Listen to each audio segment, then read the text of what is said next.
أعوذ بالله من الشيطان الرجيم.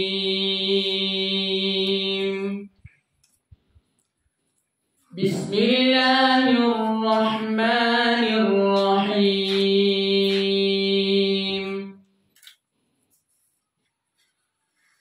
اقرأ باسم ربك الذي خلق،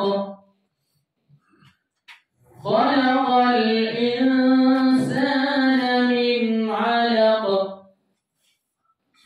اقرأ وربك الأكرم الذي علم بالقلم، علم الإنسان